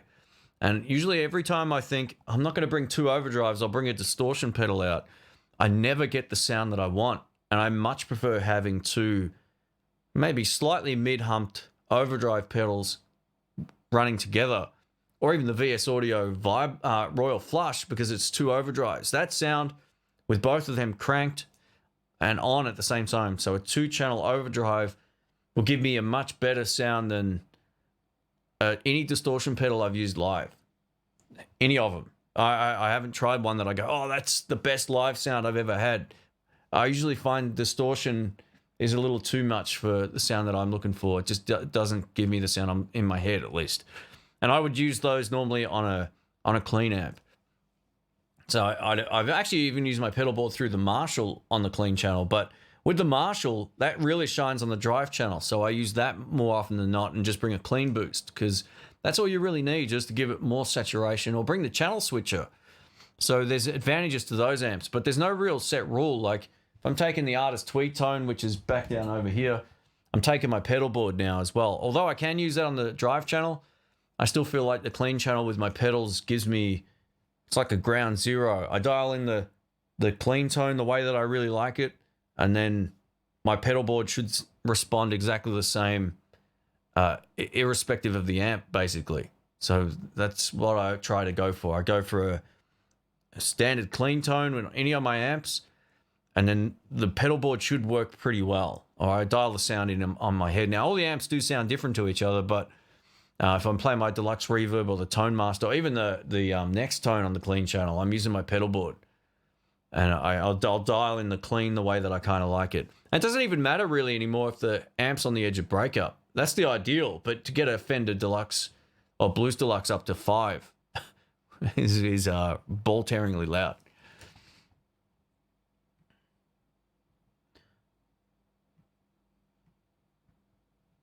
What about blues on acoustic? Acoustic is cool. I don't really get a kick out of playing acoustic as much anymore, probably because I'm not very good at it. I used to be way more proficient at it than I am now. I don't know, maybe I'm a bit weird, but I don't love acoustic guitar as much as I love electric.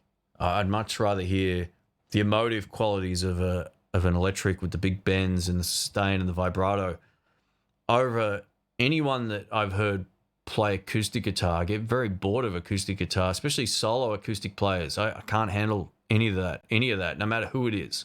I've seen guys that are like top tier artists play acoustic solo stuff, and it just bores me, man. I don't enjoy it. It might just be me. I don't know. When it's with a band, it's more enjoyable. If I can hear acoustic and there's a drummer and a bass player and maybe another guitarist or keyboard player or something, that's fine. But I don't necessarily just like listening to acoustic. I don't know what it is. I'm looking for a good voiceover mic and not a lot of money. Any suggestions? Get the Rode NT1. Yeah, NT1 would be my choice. It's the black microphone. No, I don't have it. It looks like this. It looks like that, but it's black and it doesn't have this stuff on the front. That's what I use on the Guitar Search Saturday videos. It's really good. And it won't require you to get anything flash. This microphone I'm using here is an NT1. It's a shotgun mic. Usually these are out of shot and they're pointing above someone's head, but these are really good too. And you don't necessarily, although I'm running processing with it now, you don't need to. They'll sound really good. But if you're not in a noisy environment when you do your voiceover, I would just get a condenser mic. The NT1s are hard to beat. They really are. If you're going to start getting into the dynamic mics like the Shure SM7Bs and the Rode Procasters and all that, they're almost more trouble than they're worth. You know, I've spent a lot of money and time trying to get my podcast to sound a certain way. And I really feel like I could have just used these mics without all the other crap that I've purchased. So yeah, don't get something like a Shure SM7B, because then you need to get something like one of these DBX units back here, which is another $400 or $300 depending on where you live. So get a condenser microphone. If you need a really directional one, I would say go for a shotgun mic, which look like this, and the sound capsule's right on the end. They sort of stop a lot of the sound getting in from the sides compared to a large diaphragm condenser. But a large diaphragm condenser microphone is going to sound really, really good. And the Rode NT1 is my favorite vocal mic for talking and also for singing. It sounds better than the NT2 for whatever reason. NT2A, which is twice the price.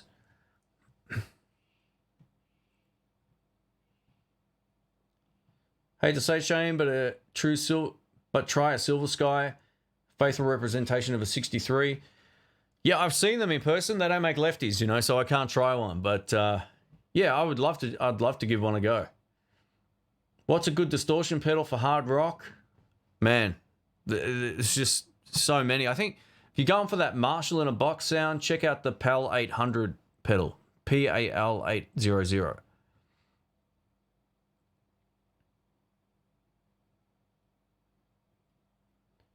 Let me scroll through here.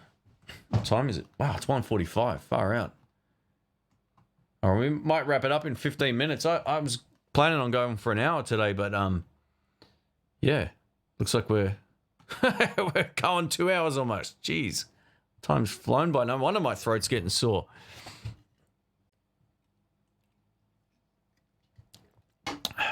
Do I like classical guitar? Yeah, absolutely. I like flamenco stuff as well. Any Spanish guitar stuff's awesome. I like acoustic guitar to a point, you know, like I do appreciate good blues acoustic guitar and a few other styles as well. But yeah, there usually has to be more than just one person playing. I get really bored. Even Tommy Emmanuel, man, the guy, he's been playing a lot of electric guitar lately and he's so good. Like I actually commented on one of the videos. I'm like, I wish he did this more. Like it was just unbelievable, but I can't just sit there and watch a solo acoustic player. It just bores me, and it doesn't almost matter how great they are.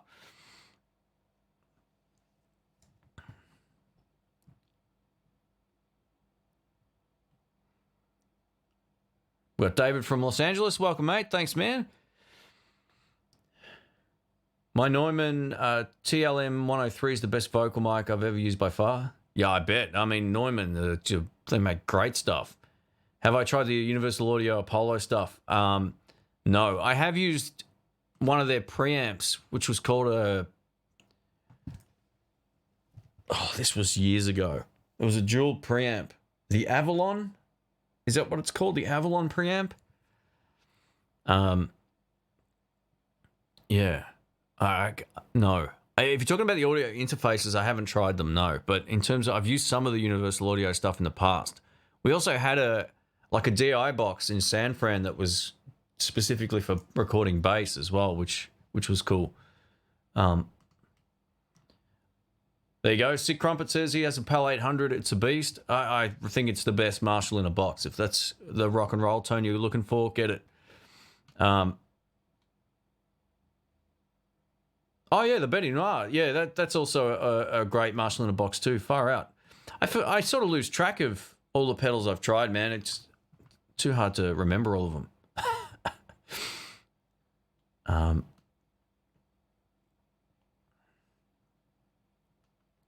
Any tips on playing with a metronome?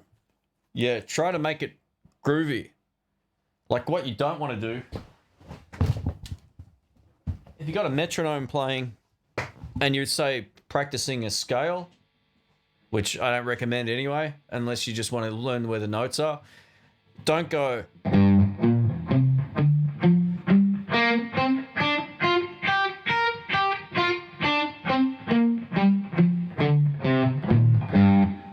Because if you're just practicing like that, it's not going to sound good. So go.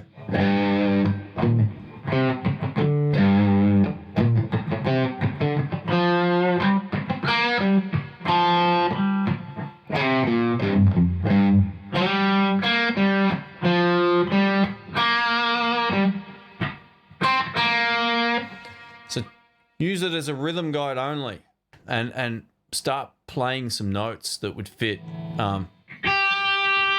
Play a note longer than the beat. So go.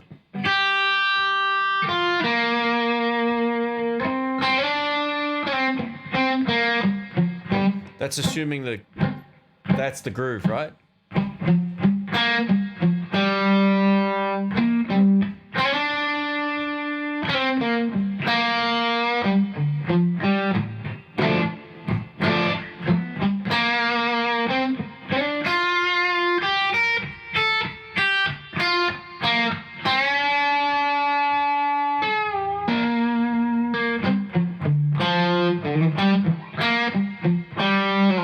So mess with it a bit. Don't just play up and down.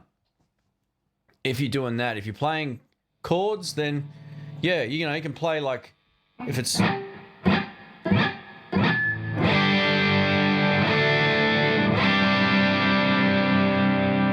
one strum, two strums, you can do however you want, but just focus more on making it feel good. There's a great video from Steve Jordan, who's a drummer. He's like one of the best in the world, one of my favorites of all time. And he's talking about playing to a click track when he practices playing drums. And you almost lose sight of the click because he's making it feel so good, and that's the hardest thing, is to play to a click and make it feel good. A lot of people they don't think about playing outside of playing up and down or across the fretboard. Even if you're playing like the extended pentatonic and you're playing at a tempo like this.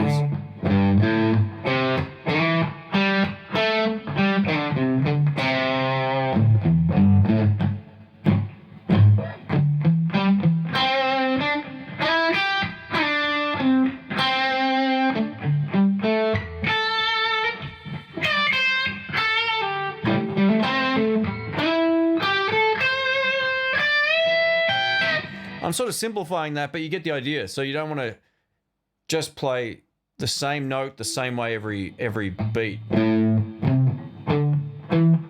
because that's not going to make you sound musical. So you want to.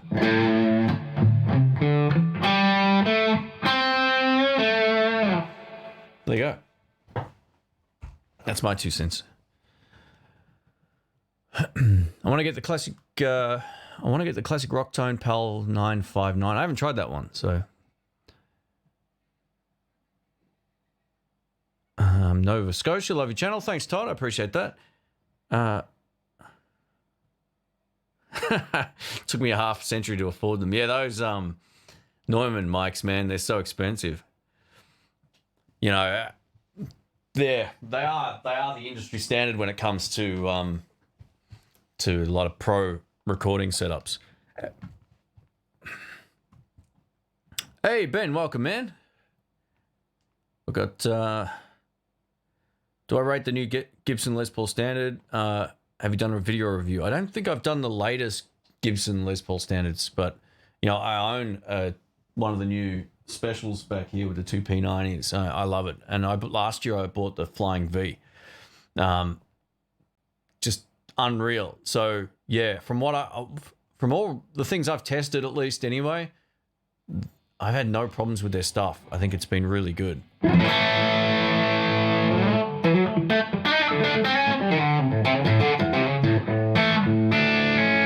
I almost feel like, you know, if you're trying to do a certain type of thing on guitar, like you want to do some sweeping or whatever, maybe the click track's the way to go. But if you're playing blues and all that kind of thing, there's maybe a time for that. But I also think, like someone just mentioned before, play to an actual backing track. It feels like that's the best way to get the feel down, you know, and play to music, because you can play to a click, but you might not understand what the drums are doing. It's two different type of things. Like so many guitar players don't know the difference between 4/4 and 6/8 when it comes to a song or a feel. They just don't understand it. Not to say that like everyone in the chat doesn't, right? But learning about rhythms and drums is part of what makes you play guitar well, is what the drums are doing and how they're interacting with the music and the tempo and the feel of it. You know, like a 6/8 blues is very different to like something that's like a 4/4 kind of thing. So being aware of that will give you different rhythmic ideas on especially the rhythm parts and how you sort of fit and you can work within the scope of the groove. I wish I could play the same notes twice in a row. Yeah, I think you just got to sort of force yourself to, you know, there's nothing wrong with playing the same thing twice. Like, you know, take the first part of that.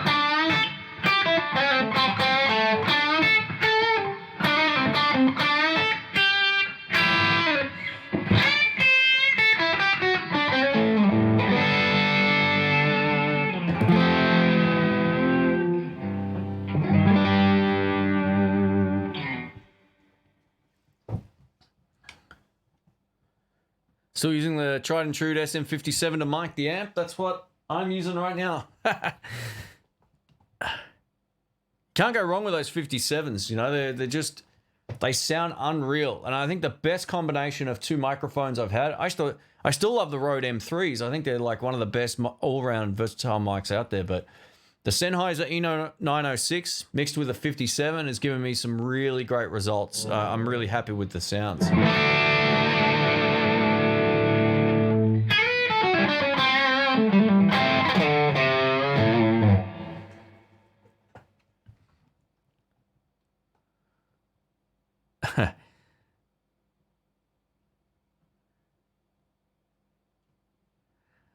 That's the excuse of every drummer since Ringo. I'm the drummer, therefore I'm the click track. Proceeds to play all over the place.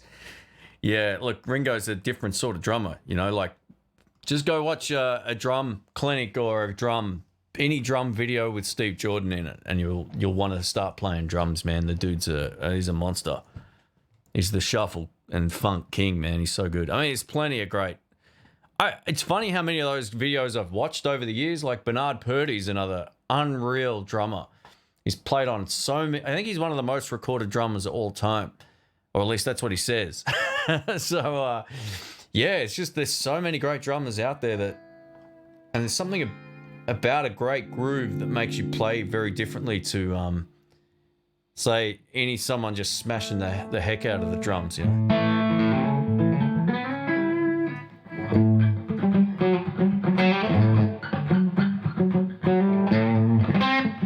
Ringo is a lefty playing on a right-handed drum set. Ah, okay. See, I'm a lefty, and I play right-handed on drums. I don't know why. I can't play left-handed.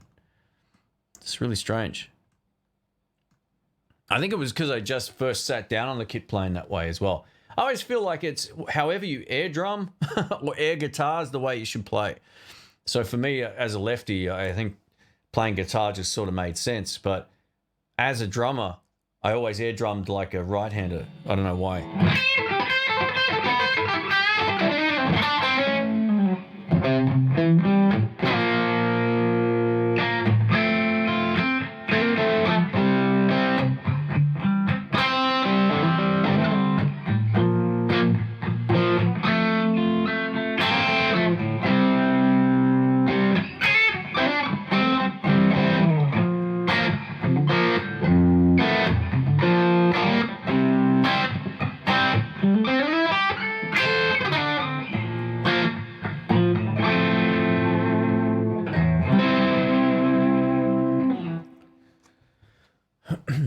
How about a Friedman guitar? Have you played one? I haven't tried one. No. I'm keen to sort of see what they're like, but yeah, I'm not as blown away by, I don't know, maybe it's the headstock or something. I just feel like, you know, a lot of the companies cloning guitars pretty much, you know, down to everything except for the headstock. Doesn't get that exciting for me to see a lot of that. I mean, they look cool. I'm sure they're great instruments, but yeah, I doubt I've seen enough of them to know about the unique pieces. It's probably the ones I've seen most. They're just like strats and tallies, basically. Nothing wrong with that either if you like them, so go for it. I love all this camera and video talk since I'm getting interested in it. Cool. Well, yeah, I don't mind helping out when it comes to that stuff. I get asked all kinds of questions via email and Instagram and stuff. All right, we've got 2 minutes left, so let me just say thank you to everyone who's been a part of the live stream. Thanks to all the new subscribers as well. The channel's really booming lately. It's been the busiest couple of months in terms of subscriber growth and views in a long time, so thank you. I think having some more interesting content has definitely helped that as well, and I'm planning on, you know, keeping things interesting and hopefully a little bit different as well. Letting a few things go, bringing a few new things in. A massive thanks to everyone who super chatted as well today. Far out, man. It was crazy. We had let me go back up here. We had Rummy 73, Fat Philosopher, Grumpy Mike, Krager, Joss Evans 888, Brinkwolf, Todd Steele, Justice 100 for win, Matty K, Jamal. Thanks, man. We got Brinkwolf, Hutch, Matty K again. And Cheddar, thanks, guys. Far out. You guys are crazy. I appreciate it. Yeah, I'm going to probably shoot the video about my trip coming up right now so I can get it up online and share that with everybody. So, yeah. Thanks to all the mods as well. Amanda, thank you. Sonia. And who else do we have? Todd Flowers, sorry. Awesome stuff. All right, guys, we might wrap it up. If there's one more question here that I can take at the bottom here, I'll answer it. But I have a feeling that'll pretty much be it. Thanks, John. Thanks for hanging out, man. We got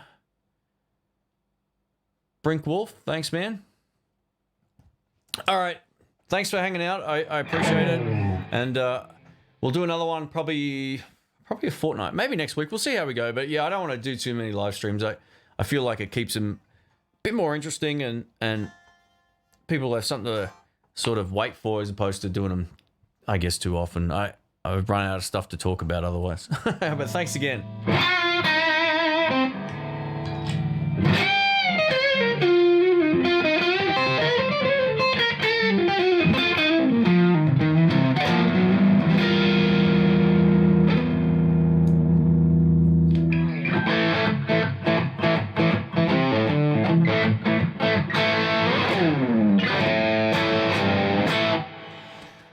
Someone was just talking about that in the chat there. So rock on, guys. Have a great day. Have a great night. And I will catch you all on the next one. Thanks again for hanging out. I'll try and timestamp some of this. It's a huge process. So, yeah, I don't know. Don't hold your breath. All right, guys. Take it easy. Catch you soon.